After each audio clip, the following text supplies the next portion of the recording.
call to order the Finance Committee meeting of Monday, March 11th, 2024, and ask Dave to please call the roll. Alder Revere. Here. Alder Vitiver. Here. Alder Evers. Here. Alder Rummel. Present. Mayor, you have quorum. Thank you. All right. We have, I believe, no items for general public comment. So we'll move on to the consent agenda. And I'll note that we have folks available to answer questions on items 10 and 12 if there are any. And we'll separate item 18, which is a discussion item. Are there any additional items that alders would like to have separated from the consent agenda? Alder Rummel. Number 10, Mayor, thank you. Item 10.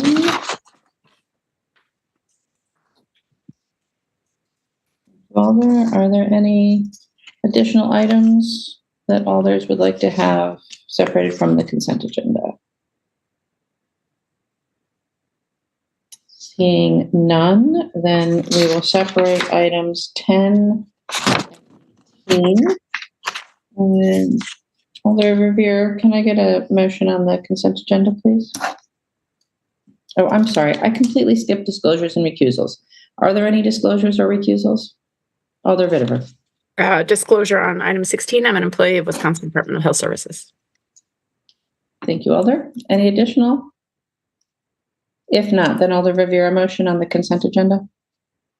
I move adoption of all items with the exception of agenda items 10 and 12 and the discussion item. You'd like 12 separated as well? Oh, excuse me. I'm sorry. I thought you said that. No, I do not. I do not personally have questions about 10. So is it only 10 that's being separated? 10 and 18. Oh, thank you. So just 10 and 18. I'm sorry, my internet's unstable since my untimely Zoom update. So the motion is to adopt the consent agenda with the separation of items 10 and 18. Is there a second? Second. Moved and seconded to adopt the consent agenda. Is there any objection to recording a unanimous vote in favor? Seeing no objection, we'll record a unanimous vote in favor of the consent agenda. And we will move on to item 10. Item 10 is Legistar 82371, authorizing the mayor and clerk to execute a development agreement and funding appropriation in the 2024 capital budget to fund a tax increment finance loan to East Washington Apartments, LLC, to construct approximately 192 units of affordable housing and approximately 139 parking stalls at 808 Melvin Court in the 3100 block of East Washington Avenue in TID 52. On item 10, can I get a motion, please? Move adoption. Is there a second? Second. Moved and seconded to adopt. On item 10, Alder Rummel, you had questions? Yes, thank you, Mayor. I do have a question because I got some communication from people you might have seen today. Christine sent it out about the Dane County Part 150 noise study. And I'm wondering how we plan to apply that information, which verifies that this is in a decibel range that is maybe not compatible for residential use. Well, I'm looking at the list and I'm not sure who might be able to answer that question for you. I don't see the folks that have been working on that issue present in the meeting. Absent that, perhaps Director Wachter. She says, hopefully. I don't have insight into that. I can quick check to see if Director Stouter is available to hop on, or someone from her staff, if you can give me just a second. So why don't, is there any objection to placing this item on the table and taking up 18, and then we can come back to it? Right, seeing no objection, we'll place item 10 on the table, and we'll move to item 18, which is Legistar 82220, a presentation of the Finance Department's 2024 internal audit plan.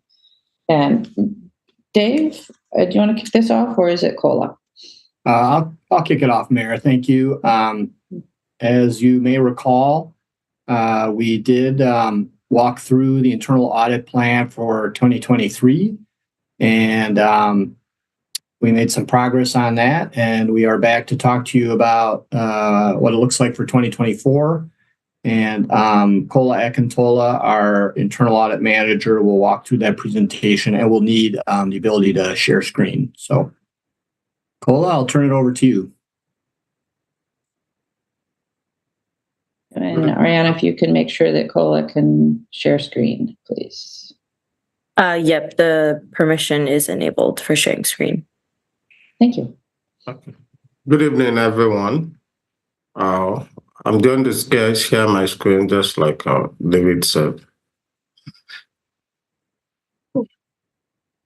Please let me know when you can. Is my screen visible? Yes.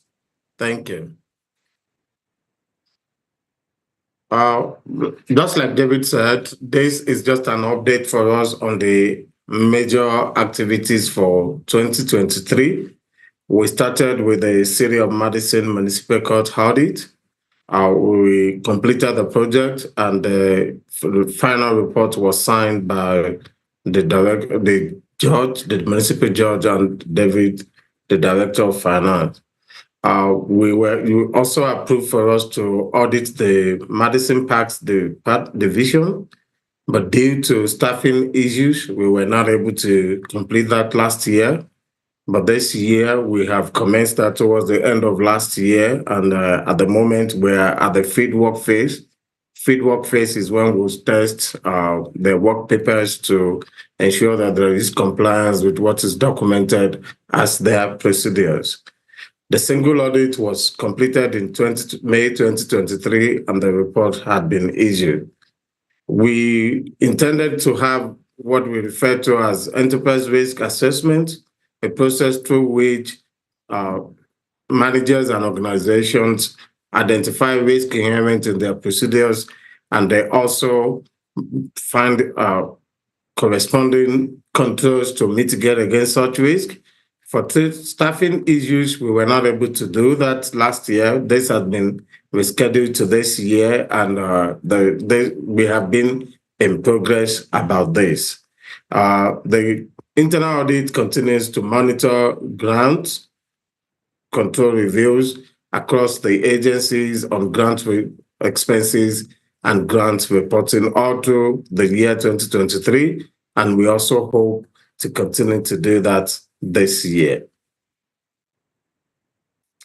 This is the overview of the municipal court audit. The municipal court was audited to provide reasonable assurance to management that records are reliable, activities are effective, that there is an existence of internal control, and that the actions for the year 2023 were in compliance with laws and regulations. Our audit scope covers operational activities, administrative activities of the court from January 1st, 2022 to December 2022, December 31st. There are two major terminologies used in the context of audit report. One is audit finding, the other is audit observation. And these two terminologies were also impressed in the audit report.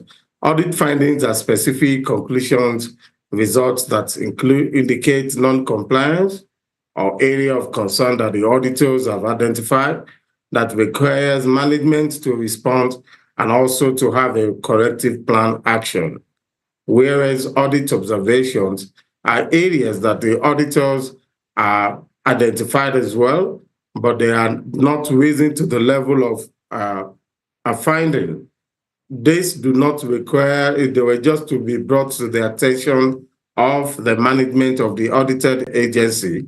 This does not require management response or a corrective action plan. For the municipal court, we have the following as our findings. We have non-collection of fines and fuel to the tune of 11.75 million naira, which spans beyond 2019 and June 2023. I want to stress that the reason why we extended beyond our audit scope was because of the audit findings. We did this to have a trend analysis to be able to see what has been the pattern of collection within the municipal court for a particular period of time. We also identify gaps in the process of transferring unpaid debt to collecting agencies. One of our audit findings includes the need for an increased internal control over received voiding. And finally, for our findings, we have an instance where there was a use of expired contract for an audit active vendor. Our observations include the need for the municipal courts to continue to establish more approval protocols over mini's vendor expense approval. We also observed non-established authorization or approval workflow. There is the need for the municipal court to continuously improve on the P-card expense approval. And finally, we also see the need to improve on the debt aging report so as to bring our debt aging report to the reflection of recently used ERP.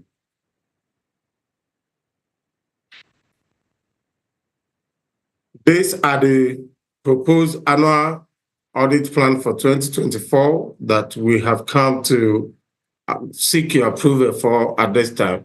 We will continue to audit the Madison Park Division, and we expected that this will be completed by the end of June 2024. The City of Madison Community Development will kickstart the audit by the third quarter of 2024, and we hope that that will be completed before the end of the year. Like I said, for 2024, our goal is, our plan is also to introduce the enterprise risk assessment across the enterprise, across the city, trainings of head of agencies so that they understand the need for us to standardize. Like we said to them at one of the mayor's management meetings, we made them to understand that though we acknowledge that this is ongoing, but we want to standardize it across the enterprise. So head of agencies and managers will be trained between now and the end of June.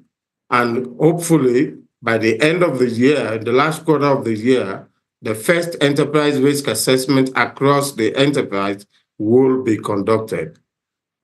Our plan is also to audit the assessor's office by the fourth quarter.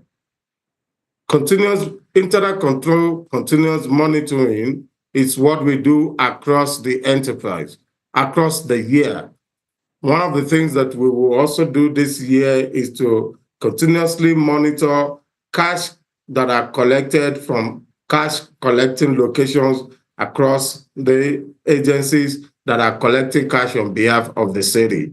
We will do a spot check of internal controls to assess the effectiveness and the efficiency of internal control across our enterprise.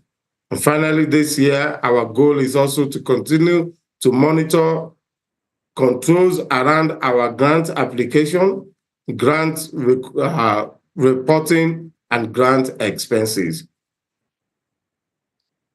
Thank you. Thank you, Question. Stella. Any questions? My goodness. Okay. Let's start with Alder Rummel. Thank you, Mayor. And thank you, Kola, for the presentation. I'm really glad that we have you on board capturing all this stuff. And I'm not trying to be like the sky is falling, but when $11 million seems to seep away from us when we're in a budget crisis, what are we doing? Is any of it collectible? Do we write it off? What's the status of this number? Thank you. One of the things that we have identified, I don't know whether this is, please, can you see my? Yeah, we can see it. Go ahead. Yeah. One of the things that we have identified is these are some of the factors that are responsible for the non-collection. We've identified that we have non-resident offenders with no social security numbers to trace them, driver's license or non-permanent address that will enable the municipal court to follow up, either the SDC or the collecting agencies to follow up on the collection. We've also identified that there are a lot of huge building code judgments with fines that runs into millions of dollars that appeared not collectible from the different organizations. So one of our action plans to improve on these is to review with the attorney's office and the municipal court. We've asked the municipal court to review the building code judgment process with the finance department and the city's attorney's office. This way, we'll be able to look at the ability to collect this fund, whether the reasonability behind the charges, what we ask most of these organizations to pay on building code judgment. We also want to ensure that we obtain the FEIN so as to assess more revenues from corporation. Finally, because most of these debts relate to non-residents who are non-traceable, we're also asking the the municipal court to work with the attorney's office, the finance department, to seek for approval to write off some of these debts as well.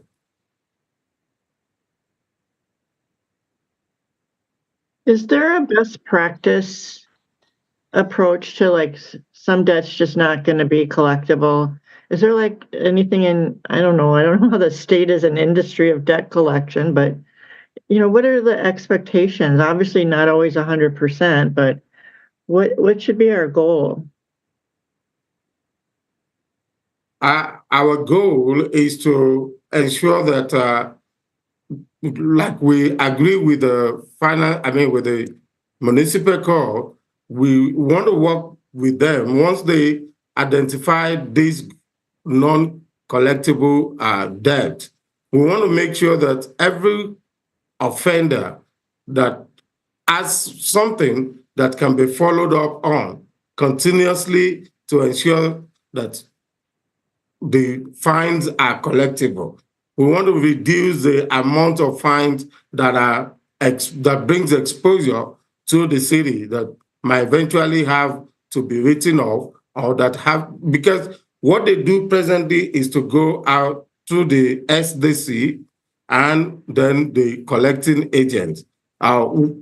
The current practice is that after 90 days from the due date of the fee, this is transferred to the SDC. When SDC also look at this debt and is unable to collect, SDC will return it to the municipal court, and then the municipal court will transfer this to their collecting agent. But unfortunately, this might be on for a long time because the agency, the collecting agent, are not able to follow up because of the identified issue. So our goal is to work with the municipal court are to ensure that the fines are such that can be collected. And what particularly the building code judgment. The building code judgment constitutes the larger number of the fine because they run into millions of dollars. Thank you. Thank you, Alder. Alder Vandenberg?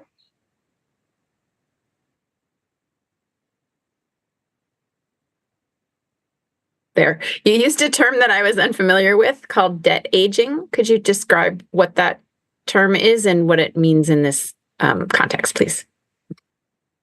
Sorry, can you say that again? You used a term that I was unfamiliar with called debt aging. And I'm wondering if you could describe what that is and what it means in this context. Yeah, thank you. It shows how long a fine had been owed to the city. We age it in terms of 30 to 60 days, 90 to 180 days, 180 days to 360 days. It's a graphical illustration that show how long a debt had been owed.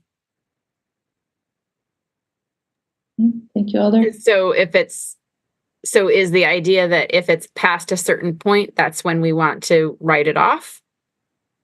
For the debts that are over 365 days, it's logical to feel that with all the effort that the municipal court have put in place, such debts might be uncollectible.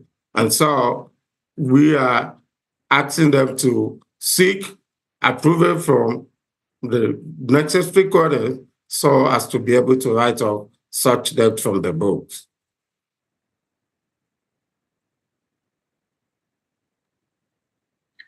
Thank you, Alder. Vice President Figueroa Cole? Thank you, Chair. This is not the question I was preparing to ask, but here we go. So it would really help if we had, instead of presenting this slide the way it is, if it had been or if it can be updated to include the percentages of these $11 million that is coming from these categories.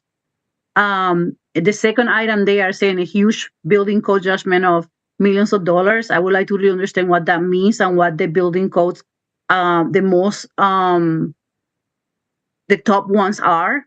And definitely for the first category, it really, all I'm going to ask is what exactly, how much does the for immigrants not allowed to have a driver license? What is the impact on that regard? Like how many offenses are related to not having a driver license? Like it would be nice to know that level of information. Yeah. Okay. Vice President Figueroa Cole, we can follow up with that data directly with you. We have that data. I think what Colo is trying to present is that most of what we're talking about here with the 11.3 million is related to building code violations. We are working with the city attorney on that issue. Some of those violations have not been set up, most of them without any sort of like lien on the property, for example. And so they basically just sit there and probably most will be uncollectible. But we can get back to you with the percentage for each of the categories. I think very few of them are related to driver license suspensions. Most are building code violations. Some are parking violations and things like that. So, but we'll get that data to you. Thank you. And then also it would be, I would also appreciate if some of this language has some definition. Like I don't want to use the time of the committee at this moment to understand what restitution cases or state judgments or like I don't know what that means. So it would be great to have a more clear definition of what that is. But really, my question was, the one that I was interested in asking is, how do we determine the order for the agencies to be audited? Why is it the enterprises going next? It's kind of like trying to understand. This is Okay, David, you want to respond or I should go on? Yep. So we came to the committee with a plan a year ago and had a listing of the agencies we would present. Some of this is what we think we can get done with workload. Some of it was based on what we'd seen in the external audit and possible areas of risk and trying to focus on that.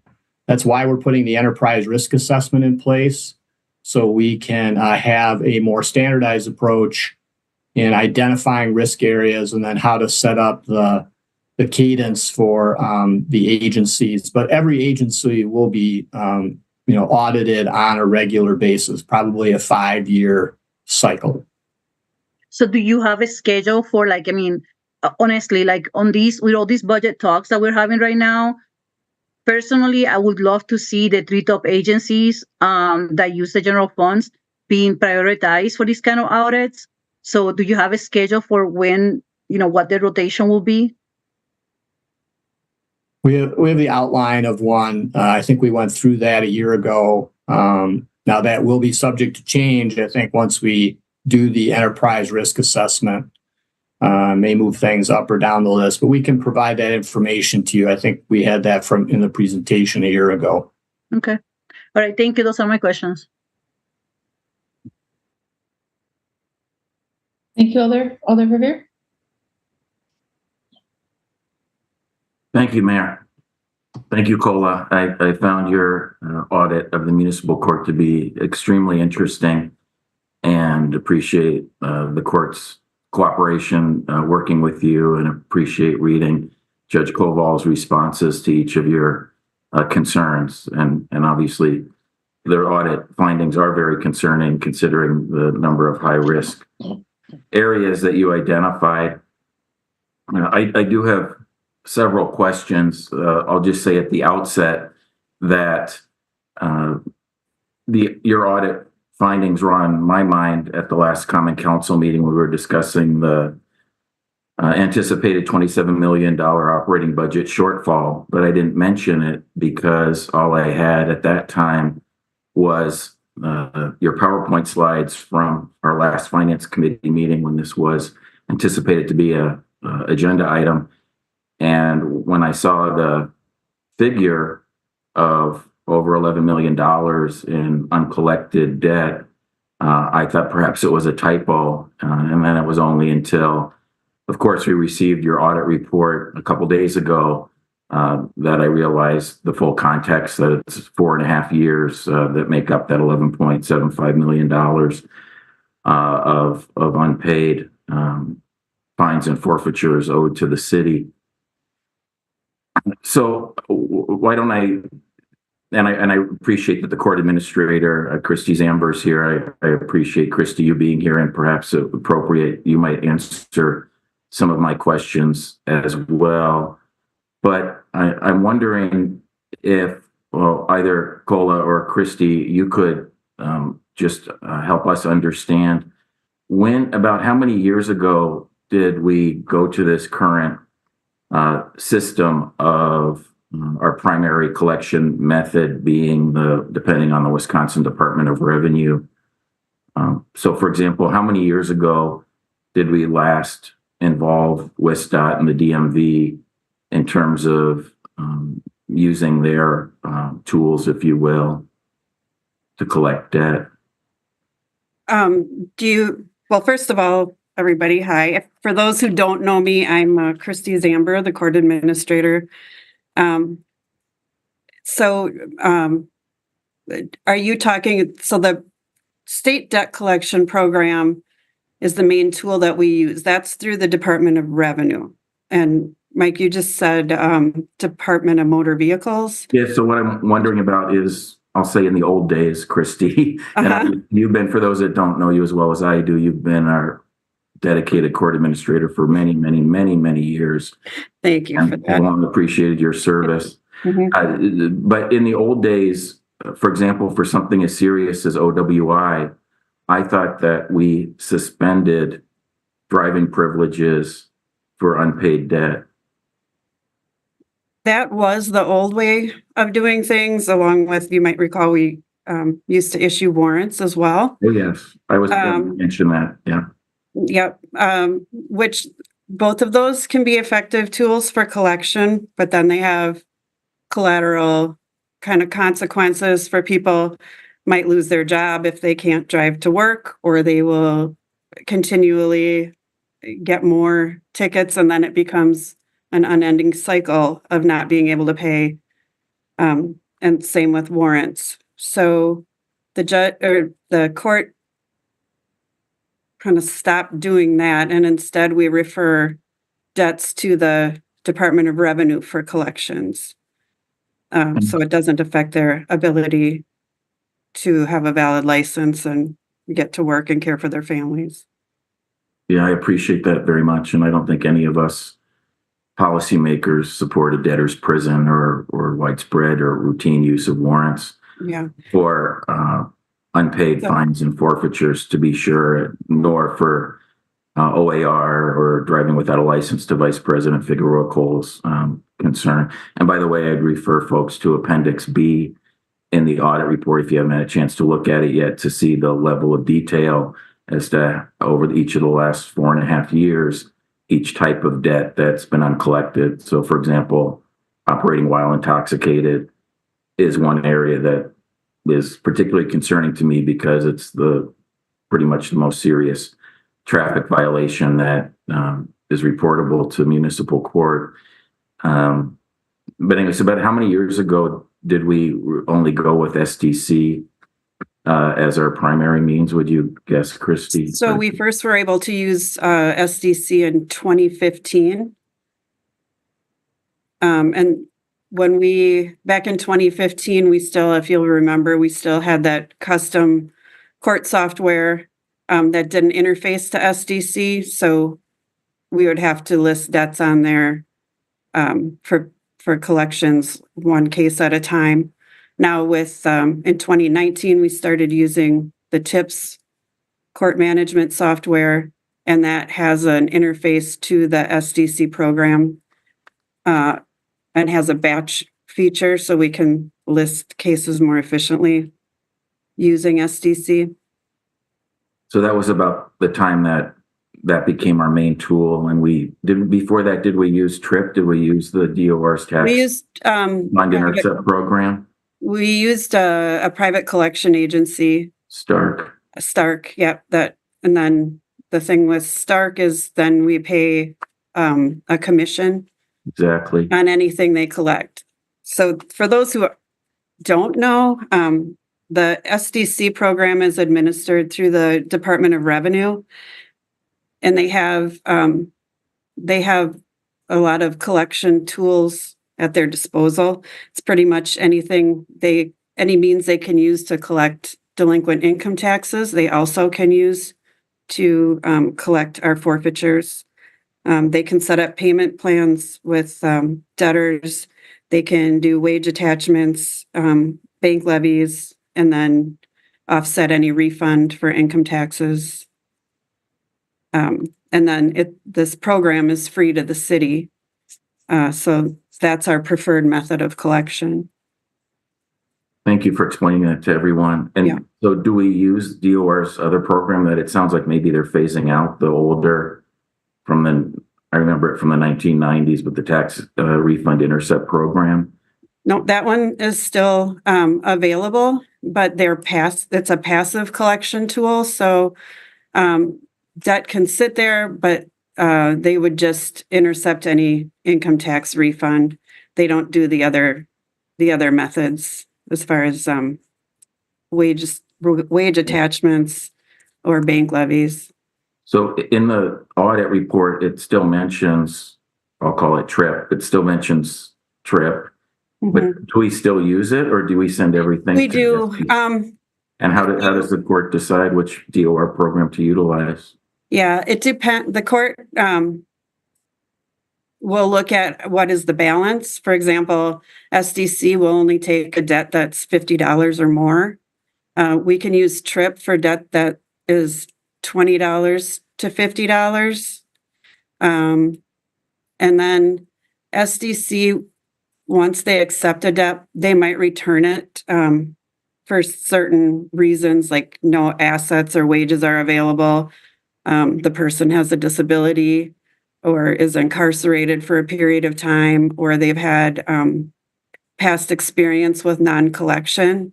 If that's the case, then they'll return the debt to the court, and then the court will determine if it could be listed with a collection agency or TRIP or some other method. Thank you. And so we don't today originate any of our unpaid collections to Stark. We always start with Wisconsin DOR. And if DOR says we just can't find a SSN or FEIN or whatever, then we go to Stark, since Stark is the more costly of the tools. Right. We have to have a driver's license or a social security number or a FEIN to list a case with SDC. They don't do that legwork for us. So if a case is a traffic citation, a lot of times the driver's license number is provided with a citation. Where it's a business, a lot of times we don't have the FEIN. So if it's a citation that's been issued to a business, those will go to Stark, and they have a pretty good record of collecting those. The larger building code violations, as Cola said, we've already started discussions with the city attorney's office on the best route to collect those. And the larger, those $1 million judgments, that's been just within the last few years. So we're kind of seeing the success rate with, if we file a transcript of judgment, or if we can locate a FEIN to list it with SDC. Do we ever use any of those private businesses that provide SSNs and FEINs for a fee? Have we utilized those in the city? We have an account with LexisNexis. I don't know if you're familiar with that, but yeah. it is I'm a lawyer. So, what's that? I'm a lawyer, so I'm certainly familiar with LexisNexis. Okay, yeah. sorry. But we have a subscription. We pay about $300 a month, and our clerk Lori is the main person who will go and research those debtors where we don't have that information. The FEIN, we've been researching. So far we can't find a place that is able to provide us that information. So then, we're kind of looking at transcript of judgment, and the city attorney's office is researching other things that we possibly could do to get those collected. Yeah, I hope we can. I always was under the impression that there were private businesses that can track. Obviously, you have to pay a fee though, but can track an FEIN for us. If you are aware. Yeah, I personally am not. I just thought generally that I had, that was my understanding. I don't know the company. I could try to research it for you, but hopefully the Office of City Attorney is doing so as well. Mm-hmm. And you mentioned, Christy, transcripts of judgment. And that was an area I wanted to explore as well. Does the court actually go, across the street, if you will, to the Dane County Clerk of Courts and request the TJ cases, or is that all a function of the Office of the City Attorney? The city attorney's office prepares and files those. That's what I thought. Mm-hmm. So currently, is it up to the Office of the City Attorney to make that determination of the transcript of judgment that could lead to a formal lien against property?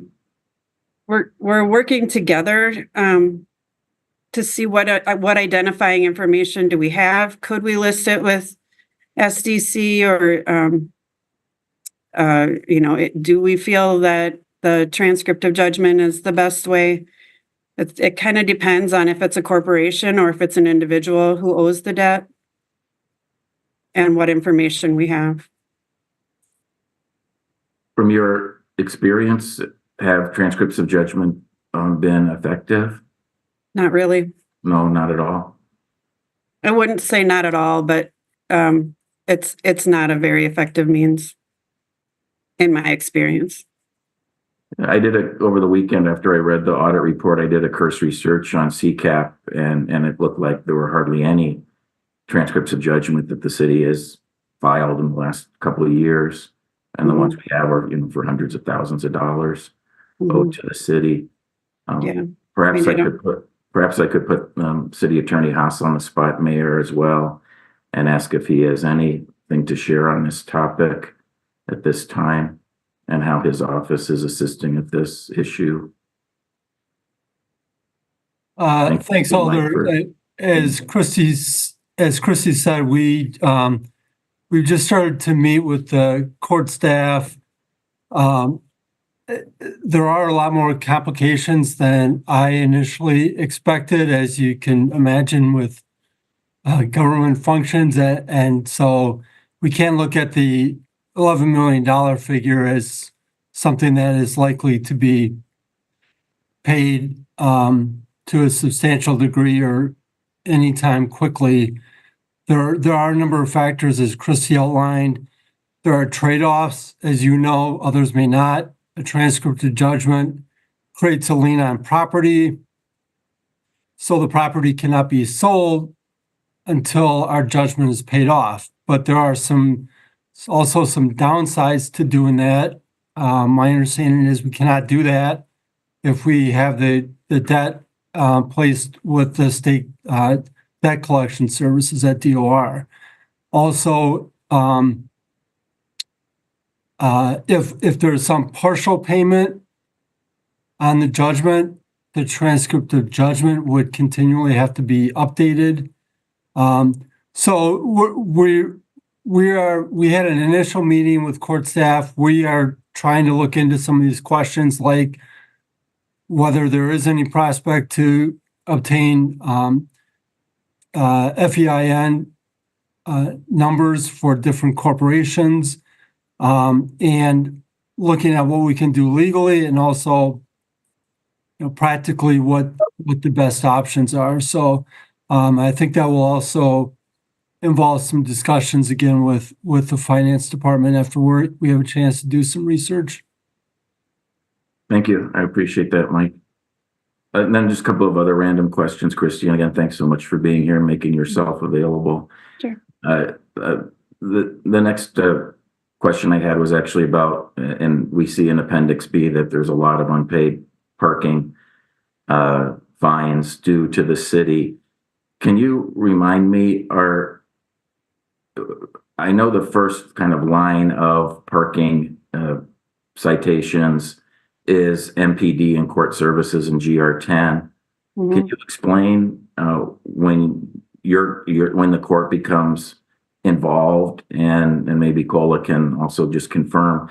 So are we attributing every dollar of unpaid parking fines to the court in Appendix B, or?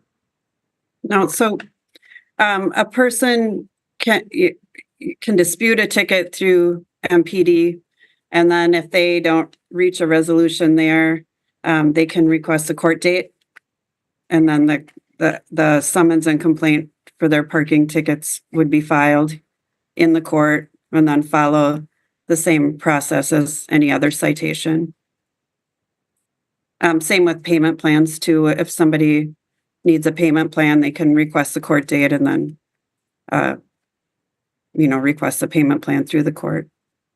So, Cola, in your audit for the line items in the appendix for parking citations, that's every dollar of unpaid parking fines is attributed to the court in the audit. So they start with MPD, but after so many, as Christy, you just articulated, they then, after a period of time, if you will, I'll say go upstairs, thinking of the CCB.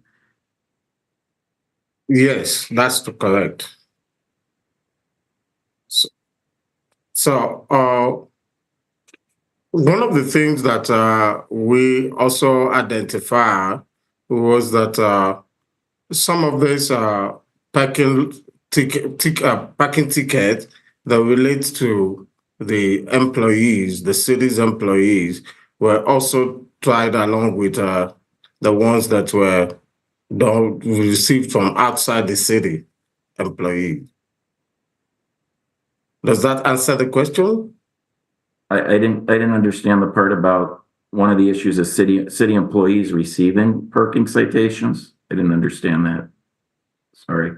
What I mean generally is that for the samples that were selected for Yes. the audit, we also found that from the list, not only residents or visitors have these citations, we also find few employees who have the citations from the sample that was selected for the audit purpose.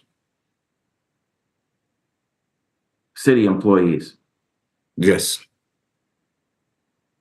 So I'm sorry. So you're saying that, for example, a parking enforcement officer is citing a unmarked police squad car parked outside the CCB, and those were added. Because those are part of the line items of unpaid parking fines that'll never be collected. Because when individual parks their vehicles outside the CCB, outside the tenure of the time that they were supposed to to park, the parking agent, the monitoring agent will issue a ticket, a citation on them. And that happens for a few employees. From the sample that was selected for a few employees. The court isn't aware of citations being issued to city employees. I don't know if that's correct or not. We would treat any case in our court the same, whether a person is an employee or not. I'm not aware of any city employees having high amounts due, or how we would know that. I can provide those information to Christy and Alda after this meeting. Yeah. Thank you. We Thank can you, get back to you on that. I'm not aware of that. Thank you. And I realize I'm taking a lot of time here, and I'm sorry for those that might not be as interested in the topic. But one other question about parking, please, Christy.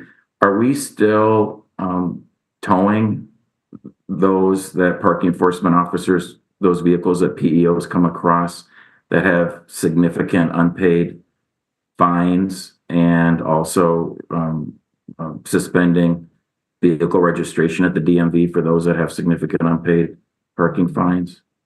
Those are functions of the police department. That's so what I they might thought. be able to answer that. The court just, we get the summons and complaint, and my understanding is if someone requests a court date, that the police department would capture any unpaid parking ticket, whether it's, they might have 10 and they're only questioning one, all the outstanding tickets on that vehicle would be put into a complaint. And we do see towing charges, but,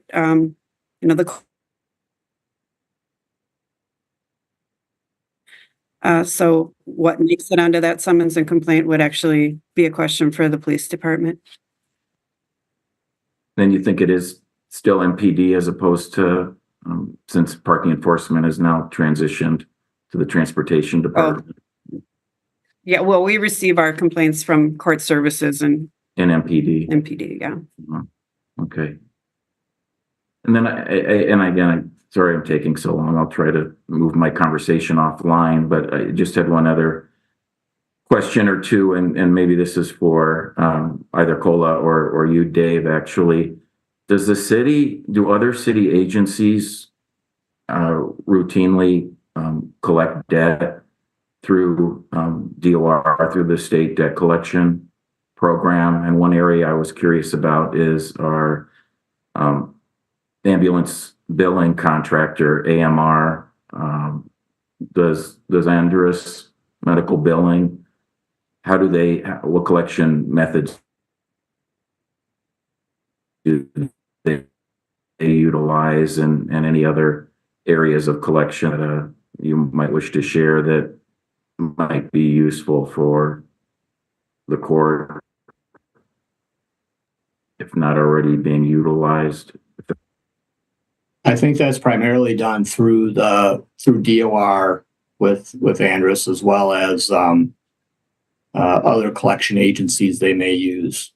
So, but that's the type of conversation we're trying to have with the courts in terms of how much more can we do, how much additional process and procedure can we set up to collect. I think City Attorney Haas kind of walked through what we're trying to do on the legal side in terms of judgments and liens and things like that. So yeah, I think it's similar to what's done with the court is what Andrus is doing. Yeah. A&B, I don't know if I misspoke, but Andrus Medical Billing, I think, is the name of our contractor, if I remember correctly. Yeah. Yeah. A&B. Yep. Yeah. Yeah.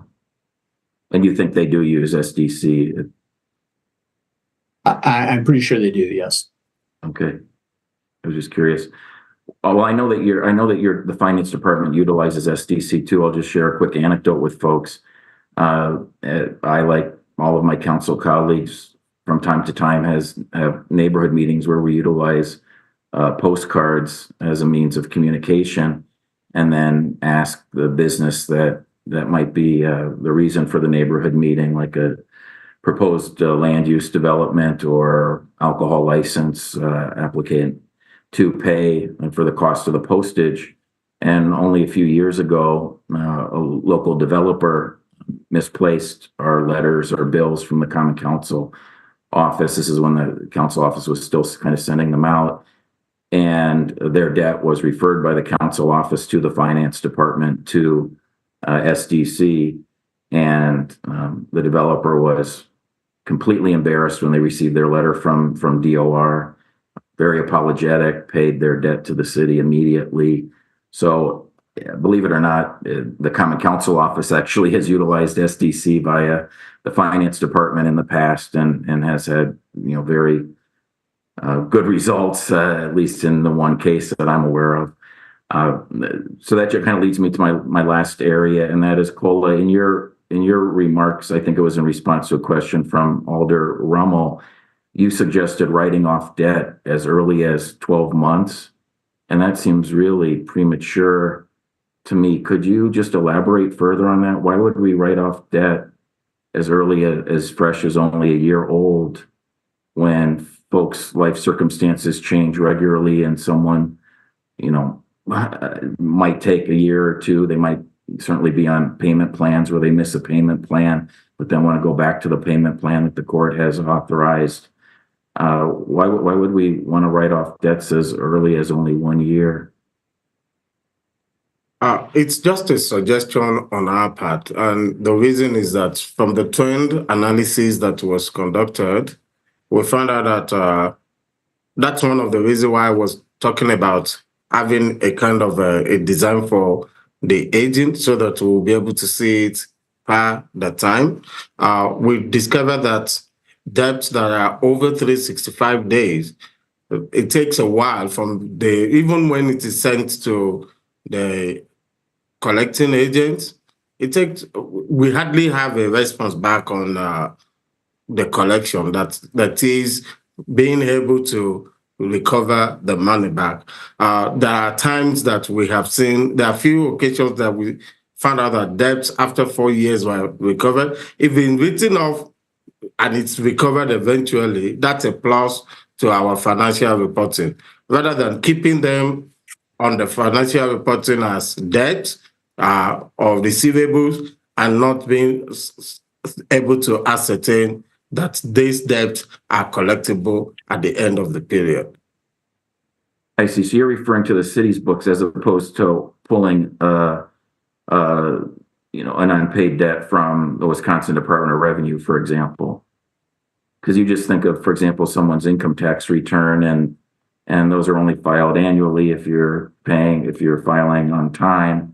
Again, I just wanted to make sure I understood what your suggestion was, although it's not, I didn't remember reading it in your audit report that you suggest kind of when you suggest writing off the debts after a period of time, that you're not suggesting that we remove that from the state or from Stark Collection Agency after as little as a year, are you?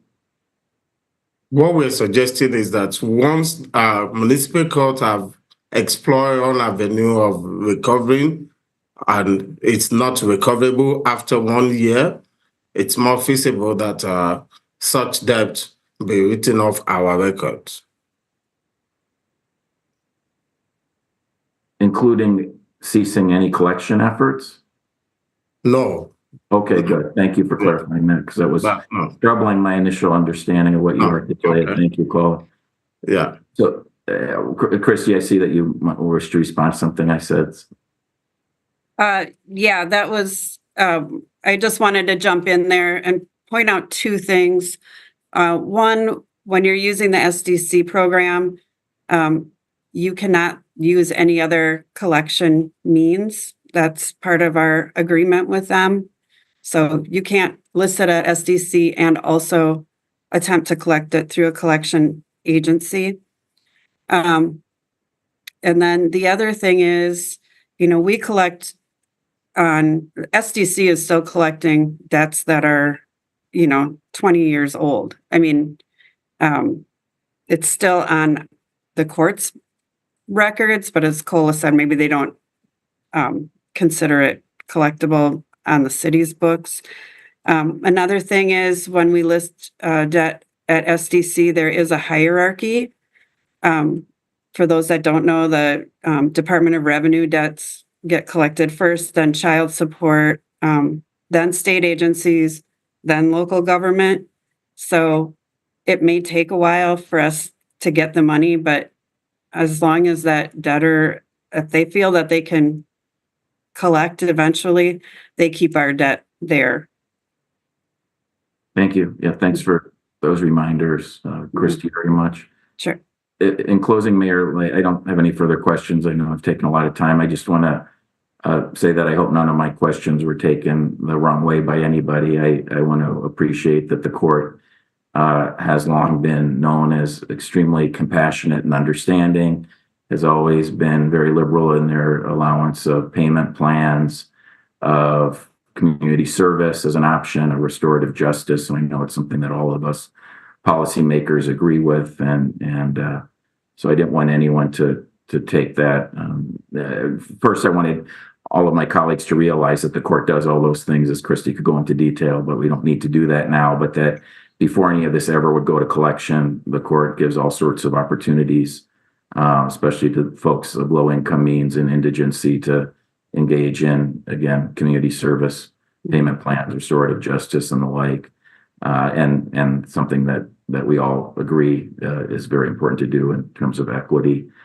So I just wanted to say that and look forward to hearing the results moving forward of all the different agencies trying to improve our collections of this significant amount of money here. Thank you very much, everybody. Thank you, Mayor. Thank you. Thank you, Alder. Thank you. Alder Romo, questions? Yes, thank you, Mayor. I'm having listened to the last, all the questions. It made me go poke my head into Appendix B and the list over the years of the different things. And as some Alder asked earlier, it would be nice to have more of a breakout for the percentage of categories because, and I understand that building inspection was the highest, but just so that we can sort of think about it in different boxes, I guess. And the one thing that really jumped out at me as I skimmed down it was tourist rooming house permit violation. And, when I get my monthly building inspection report, apparently, according to our director, District 6 is probably the highest level of these violations. And, it's people making money off of people and they're not paying their share. And it seems different than other types of categories. Anyway, I just hope that maybe if there's a policy thing we need to revisit with that we would get some advice about that. So that would be kind of my ask. Are we doing what we need to for that type of violation. And then secondarily, I have to admit to having, having worked at DOR, not in the area of the SDC, but would you doing audits and doing income tax returns, when somebody would call up and say, "How I filed and I didn't get my full refund," and you go look, and then you can find that the SDC went and grabbed a whole bunch, and you're like, "Yeah, you paid some other things that you owed," and they were all like mad. But so anyway, just sort of my anecdote to throw onto the other anecdotes about SDC. Thank you for this really interesting conversation. Thank you. Thank you, Alder. I have no other alders in the queue wishing to speak. Is there anything else on item 18? So, Mayor, we will need a motion and action, because this will need to be adopted or approved by the council. All right. So is there a motion to approve? Motion to approve. Is there a second? Second. Moved and seconded to approve. Is there any objection to recording unanimous vote in favor? Seeing no objection, the item is approved. Thank you, Paula, and thank you, Christy, for being here. Thank you, everyone. Have a good night. Thank you, everyone. All right. Yeah. So is there any objection to taking item 10 off the table? Seeing no objection, item 10 is back before us. Just as a reminder, this is regarding tax incremental financing loan. And I am informed, Alder Rummel, that we have somebody here from the development team, Adam Templer, who can speak to your questions. So let me just formally introduce you, Adam. Adam Templer of Kenosha, Wisconsin, representing Bear Development, LLC. And Alder, do you want to just ask your question again, since it's been a while? Yeah, thank you, Mayor. I'm not sure that Adam will be the one that really should be answering this, but my question really related to the public comment we received about the Dane County Airport's Part 150 noise study, and that this parcel is in the 65 decibel area, and whether or not, if the county is updating this noise map and saying that it may not be compatible with residential, why we would, as a policymakers, be approving affordable housing of 196 for 196 households at this location. So there's my understanding that this was discussed at Urban Design.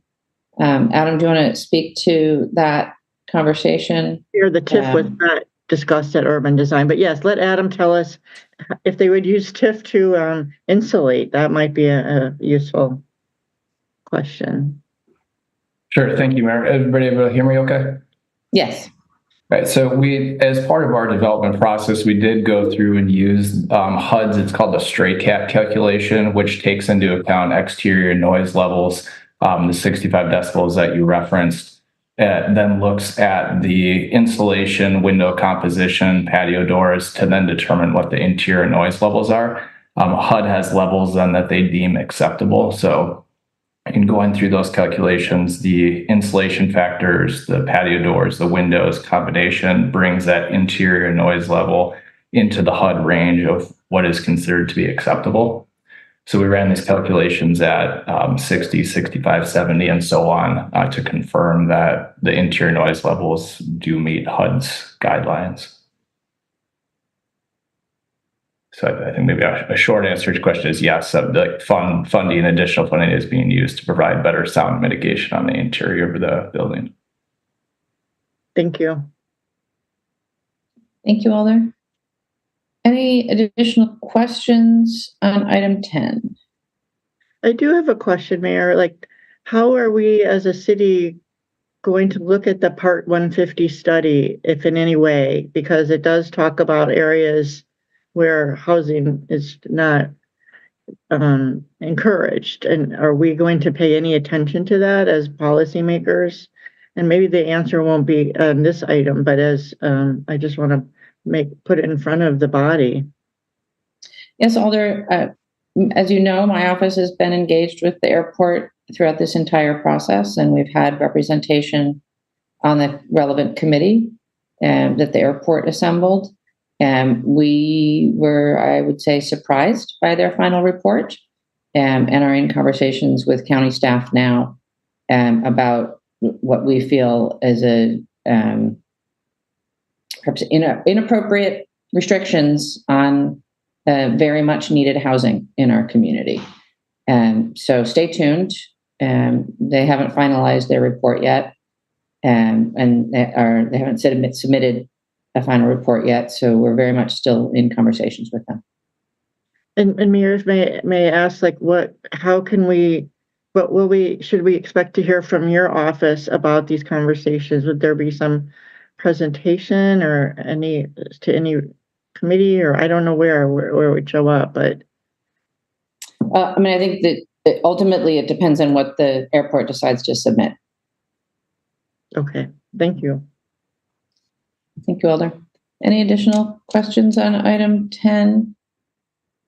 It is moved and seconded. Is there discussion? Seeing no discussion, is there objection to recording a unanimous vote in favor? Alder Rommel? I will not be voting in favor of this proposal. I don't believe that after all we have gone through, looking at the impacts of F-35s in the region, in the area, that this is the best use of public money, and just count me as voting no.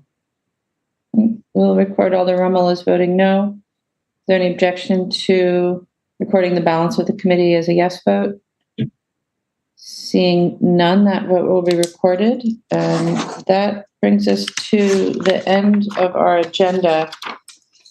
I'd entertain a motion to adjourn. Move to adjourn. Is there a second? Second. Moved and seconded to adjourn. Is there any objection to recording a unanimous vote in favor of adjournment? Seeing no objection, we stand adjourned. Thank you all. Have a good evening. Thank you.